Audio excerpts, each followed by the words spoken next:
اسلام ایک مکمل ضابطۂ حیات کا نام ہے، لیکن آج مسلمانوں نے اسلام کو چند مذہبی عبادات کے ساتھ مخصوص مان لیا ہے۔ نماز پڑھنی ہے، روزہ رکھنا ہے، موقع ملا تو زکوٰۃ دے دینی ہے، پیسے مل گئے تو حج عمرہ ادا کر دینے۔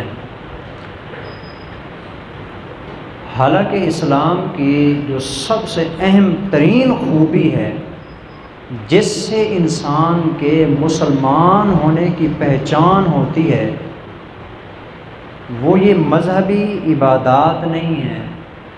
مومن انسان کی جو پہچان ہے وہ اچھے معاملات اور اچھا لین دین ہے۔ سب سے زیادہ اسلام نے جس بات پہ زور دیا ہے نا، وہ لین دین کی صفائی ستھرائی ہے، لیکن آج مسلمانوں کے اندر تقریباً یہ چیز ختم ہو چکی ہے یا ہوتی جا رہی ہے۔ اس لیے اس کے اوپر تجدیدی طور پر ایک مسلمان کو کام کرنا چاہیے اور بڑی زوردار قوت و طاقت کے ساتھ اس کے اوپر آواز اٹھانی چاہیے کہ مسلمانوں کے جو آپس کے لین دین ہیں، معاملات ہیں، وہ درست ہو جائے۔ ایک مسلمان مسجد کی حد تک تو مسلمان ہوتا ہے، وہ نماز پڑھ رہا ہوتا ہے، لیکن جس وقت وہی مسلمان بازار کے اندر اور اپنی دکان کے اوپر کھڑا ہوتا ہے، اس کا اسلام کے ساتھ کوئی تعلق نہیں ہوتا۔ مسلمان صرف مسجد کی حد تک نہیں ہوتا، مسلمان کی پوری زندگی اسلام کے مطابق ہونی چاہیے۔ چنانچہ قیامت والے دن زندگی کے تمام جتنے بھی اعمال ہیں، سب کا حساب کتاب دینا پڑے گا۔ اور کئی دفعہ آپ نے یہ بات سماعت کی ہے، قیامت کا دن بڑا سخت اور کٹھن دن ہوگا، جس کے بارے میں رسول اللہ صلی اللہ علیہ وسلم نے ارشاد فرمایا، سورج انتہائی قریب آ جائے گا، زمین تانبے کی طرح گرم ہو جائے گی، انسان اپنے پسینے میں شرابور ہوگا، کسی کا پسینہ آپ نے فرمایا کہ ٹخنے تک ہوگا، کسی کا گھٹنے تک، کسی کا ناف تک، کسی کا سینے تک، کسی کا گلے تک، اور بعض بدبخت حضور نے فرمایا کہ اپنے پسینے میں ڈوب جائیں گے۔ قیامت والے دن کوئی سایہ نہیں ہے، کوئی پانی نہیں ہے، سایہ ہے تو اللہ کے عرش کا، پانی ہے تو محمد کریم کے حوض کوثر کا۔ اللہ ہمیں یہ سایہ اور یہ پانی نصیب فرما دے۔ آج ایک وظیفہ ہے جو میں نے ذکر کرنا ہے، ان دو چیزوں میں سے ایک چیز تو کنفرم طور پر ملنی ہے، کیونکہ حدیث میں اس کا تذکرہ ہے، اور میرا یقین ہے کہ جب ان میں سے ایک چیز مل گئی نا، اللہ دوسری چیز بھی ضرور عطا فرمائے گا۔ چنانچہ قیامت والے دن یہ جو سختی ہے، شدت ہے، 50,000 سال کا دن ہے، انسان بے لباس ہے، کسی کے وجود کے اوپر لباس کا ایک چیتھڑا تک بھی نہیں ہے، سر سے ننگا، پاؤں سے ننگا، جسم سے بے لباس، کوئی کسی کو دیکھنے کے لیے تیار نہیں، ہر بندہ اپنی میں پڑا ہوا ہے۔ اس وقت جس انسان کو اللہ نے رحم کیا، فضل کیا، کرم کیا، چند ایسے بندے بھی ہوں گے اس 50,000 سال کے دن میں جب کوئی سایہ نہیں ہوگا اللہ کے عرش کے سائے کے علاوہ، کچھ لوگوں کو اللہ اپنے عرش کا سایہ عطا فرمائے۔ ایک بندہ جن میں سے میں ذکر کرنا چاہتا ہوں، اگرچہ مختلف حدیثوں میں نا، ایک بخاری شریف میں روایت آتی ہے، مشہور سے روایت ہے، کئی دفعہ سنی بھی ہے آپ نے، سبعۃ یظلھم اللہ فی ظلہ یوم لا ظل الا ظلہ۔ 7 بندوں کا ذکر ہے کہ آپ نے فرمایا کہ 7 بندے ہیں جن کو اللہ قیامت کے دن اپنے عرش کا سایہ عطا فرمائیں گے۔ وہ ایک مشہور سی بات ہے، وہ بھی انشاءاللہ کبھی موقع ملا تو میں مزید اس کو کھول کے بیان کروں گا۔ لیکن علماء نے یہ فرمایا ہے کہ صرف یہ 7 بندے نہیں ہیں، اس حدیث میں ان 7 کا ذکر ہے۔ تقریباً 70 کے قریب علماء نے ایسے بندے ذکر کیے ہیں کہ جن کو قیامت والے دن اللہ اپنے عرش کا سایہ عطا فرمائے۔ ان میں سے ایک بندہ جی، چنانچہ آج کا ہمارا سبق بھی یہی ہے، حضور نے ارشاد فرمایا، التاجر الصدوق تحت ظل العرش یوم القیامہ۔ وہ تاجر بندہ جو لین دین کرتے ہوئے، تجارتی معاملات کرتے ہوئے سچ بولتا ہے، قیامت والے دن اللہ اس کو عرش الہی کا سایہ عطا فرمائے۔ سچ بولنے والا تاجر جی، لیکن آج ہمارے معاملات دیکھ لیں، اپنی زندگی ہم دیکھ لیں جی، چند رسم و رواج کے اندر ہم نے اپنے ایمان کو اور اسلام کو بند کر دی ہے، اور جو دوسرے معاملات ہیں اس کے اوپر توجہ ہی نہیں رہی۔ اس لیے کوئی بھی معاملہ کرتے ہوئے، لین دین کرتے ہوئے، تجارت کرتے ہوئے سچ بولنا چاہیے، جھوٹ نہیں بولنا چاہیے۔ چنانچہ نبی کریم صلی اللہ علیہ وسلم کا ایک اور ارشاد گرامی ہے، وہ بھی اسی سلسلے میں ہے۔ آپ نے فرمایا کہ تاجر الصدوق الامین مع النبیین والصدیقین۔ آپ نے فرمایا کہ وہ تاجر جو سچ بولتا ہے، وہ تاجر جو امانت دار ہے، سچ بولتا ہے، جھوٹ نہیں بولتا، امانت دار ہے، کسی کو دھوکہ نہیں دیتا ہے، کم نہیں تولتا، ملاوٹ نہیں کرتا۔ آج مصیبت یہ ہے، ہم نے صرف قرآن کی آیتیں اوپر فرنٹ پہ برکت کے لیے لکھنے کے لیے سمجھی ہوئی ہیں جی، اوپر دکان کے اوپر لکھوا تو دی ہے، من غشنا فلیس منا، جس نے ہم سے دھوکہ کیا وہ ہم میں سے نہیں ہے جی۔ مطلب کیا ہے کوئی پتہ نہیں ہے، بس خالی لکھا ہو۔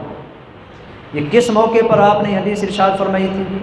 مدینے کے بازار میں حضور جا رہے ہیں، ایک آدمی کھجور بیچ رہا تھا، اوپر سے بڑے خوبصورت کھجور ہیں، آپ دیکھیں گے آپ کے بازار بھی اس طرح کے معاملات سے بھرے پڑے ہیں، بڑے خوبصورت ایسے سجے ہوئے، دیکھتا ہوا بندہ فوراً جائے اور جا کے خریدے جی، جاتے ہوئے بندے کے قدموں کو روک لیں جی۔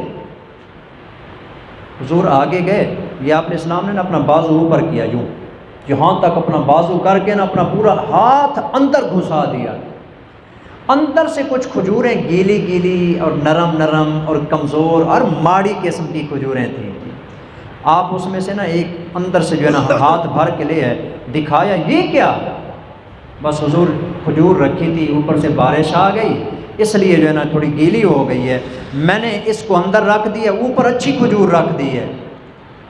اس وقت حضور نے یہ بات ارشاد فرمائی تھی کہ جس انسان نے مسلمانوں کے ساتھ دھوکہ کیا اس انسان کا مجھ محمد سے کوئی تعلق نہیں۔ آج ہمارا ریڑھی والا ایسے نہیں کرتا، آپ کسی کے سے کیلے اور سیب لینے کے لیے جاتے ہیں جی، سامنے فرنٹ کے اوپر جو سجے ہوتے ہیں، جو دیتا ہے وہ بھی وہی ہوتے ہیں، یقین ہی نہیں آتا کہ یہ وہی ہیں جو ہم نے خریدے تھے۔ ایسی ہاتھ کی صفائی دکھاتے ہیں، پتہ ہی نہیں چلتا کہاں سے انہوں نے جو ہے نا اٹھا کے اور دے، اس کے اندر گندے، نرم، گلے سڑے ہوئے، بدبودار قسم کی چیزیں، عجیب تماشا بنا ہوا ہے۔ ملاوٹ کرتے ہیں اس کے اندر، دودھ ہے تو اس میں ملاوٹ ہے، پٹرول ہے تو اس میں ملاوٹ ہے، پتی ہے تو اس میں ملاوٹ ہے، مرچیں ہیں تو اس میں ملاوٹ ہے، جس چیز کے اندر دیکھیں تو ملاوٹ ہے۔ البتہ اوپر فرنٹ کے اوپر لکھا ہوا ہے واللہ خیر الرازقین، اللہ بہترین رزق دینے والا ہے۔ تیرا ایمان کہاں ہے اس آیت کریمہ کے اوپر؟ اگر اس آیت پر ایمان ہوتا کہ رزق اللہ دیتا ہے تو جھوٹ کیوں بولتا، خیانت کیوں کرتا، دھوکہ کیوں دیتا کسی کو، کیوں کسی کے ساتھ غداری کرتا جی، کیوں کم تولتا، کیوں کسی کے ساتھ برا سلوک کرتا؟ اگر تیرا اس بندے کا یقین ہو کہ مجھے رزق اللہ نے دینا ہے، وہ سچ بولے، ملے نہ ملے، اللہ اکبر، یہ کیسے ہو سکتا ہے؟ چلو سوچیں، غور کرنے کا مقام۔ ایک بندہ جھوٹ بولتا ہے، اللہ اس کو رزق دے رہا ہے، کیا خیال ہے اگر سچ بولے گا اللہ نہیں دے گا؟ کمال ہو گئی ہے یار، جھوٹے بندے کو اللہ دے رہا ہے، جو جھوٹ بول رہا ہے، جو دھوکہ کر رہا ہے اللہ اس کو دے رہا ہے، جو غلط بیانی کر رہا ہے اللہ اس کو بھی تو دے رہا ہے نا کسی طریقے سے۔ ایک آدمی سچ بولے اور کہے کہ میں اپنے پیغمبر کی سنت پر عمل کروں گا، اللہ اس کو رزق نہیں دے گا؟ نہیں، آپ یقین کریں کہ اگر سچے دل سے انسان کہے کہ میں یہ کام کر، لوگ کہتے ہیں نا، یہ بات میں اس لیے بتا رہا ہوں کہ آج کل کہتے ہیں جی مولویوں کو کیا پتہ ہے تجارت کیسے کرنی ہے، مولوی کی دوڑ تو صرف مسجد تک ہے، مصلے تک ہے، یہ کام تو ہمارا ہے کہ جھوٹ کیسے بولنا ہوتا ہے، تجارت کیسے کرنی ہوتی ہے، دھوکہ کیسے دینا ہوتا ہے، ملاوٹ کر کے کیسے گاہک کو جو ہے نا پاگل بنانا ہوتا ہے۔ مولویوں کو کیا پتہ یہ کام کیسے ہوتا ہے؟ اس کائنات میں سب سے کامیاب ترین اگر کوئی تاجر خدا ہے تو وہ محمد الرسول اللہ صلی اللہ علیہ وسلم، سب سے کامیاب۔ آپ علیہ السلام کی زندگی بڑے کمال کی تجارت کی آپ علیہ السلام۔ آپ علیہ السلام کو ابھی نبوت نہیں ملی، میں نبوت ملنے سے پہلے کی بات کر رہا ہوں، نبوت نہیں ملی ابھی۔ نبوت ملنے سے پہلے حالت یہ ہے، حضرت خدیجہ کا مال لے کہ حضور ملک شام گئے تھے، ملک شام تجارت کا سامان لے کے گئے حضرت خدیجہ کے ساتھ ابھی شادی بھی نہیں ہوئی، جوانی کے زمانے کی بات ہے آپ علیہ الصلوۃ والسلام کی، حضور جسم کا سامان لے کے گئے تو آپ علیہ السلام نے وہاں تجارت کی، ایک ملک سے دوسرے ملک کا آپ نے سفر کیا جی، ملک شام کا ہے، تجارت کی، بڑی کمال درجے کی تجارت کی، سچ بولا، صحیح جو تھا وہ بتایا۔ اس کے دو فائدے میں آپ کو بتانا چاہتا ہوں۔ ایک تو خدیجہ کو جتنا عام طور پر سامان لوگ لے جاتے تھے نفع ملتا تھا، حضور جب لے کے گئے اس سے ڈبل نفع ہوا، ڈبل نفع ہوا، یہ نہیں کہ نفع نہیں ہوا۔ اور دوسرا فائدہ یہ ہوا، حضور علیہ السلام تجارت کر کے آ گئے، بات ختم ہو گئی، حضور کی شادی ہو گئی، پھر بعد میں نبوت مل گئی، ان ملک شام کے لوگوں کو پتہ چلا وہ جو محمد نامی تاجر آیا تھا نا جس نے تمہارے ساتھ تجارت کی، وہ کہتا ہے میں نبی ہوں۔ انہوں نے کہا کہ وہ نبی ہے تو وہ سچا ہے، ہم اس پر ایمان لاتے ہیں۔ کیوں؟ انہوں نے کہا کہ یار اس نے ہمارے ساتھ تجارت کی ہے، جو تجارت میں لین دین میں جھوٹ انسانوں کے ساتھ نہیں بول سکتا وہ رب کے اوپر بھی جھوٹ نہیں بول سکتا۔ یہ حضور علیہ السلام کی زندگی ہے۔ لیکن آج ہمارا حال کیا ہوتا ہے؟ ماشاءاللہ میں طنز نہیں کر رہا، ویسے بتا رہا ہوں، بڑی سی داڑھی رکھی ہوئی ہوتی ہے، غلہ منڈی میں بیٹھے ہوتے ہیں بزرگ بھی، ہاتھ میں بڑی سی تسبیح ہوتی ہے، اور قرآن مجید بھی بعض اوقات سامنے ٹیبل پہ رکھا ہوا ہوتا ہے، تلاوت بھی ہو رہی ہوتی ہے، اور جو ہی کوئی گاہک آتا ہے قرآن بھی بند، تسبیح بھی بند، اب دوسرے کام میں شروع ہو گئے۔ یہ کمال ہے یار، اس طرح کرنا چاہیے ایک مسلمان کو۔ مسلمان کی تو پہچان تھی سچ بولنا۔ تو آپ نے فرمایا کہ التاجر الصدوق الامین، سچ بولنے والا امانت دار تاجر، مع النبیین، جب قیامت کا دن ہوگا اللہ اس کو نبیوں کے ساتھ جگہ عطا فرمائیں گے۔ سچ بولنے والا جو تاجر ہوتا ہے، امانت دار آدمی جی، جھوٹ نہیں بولتا، ملاوٹ نہیں کرتا اس کے اندر۔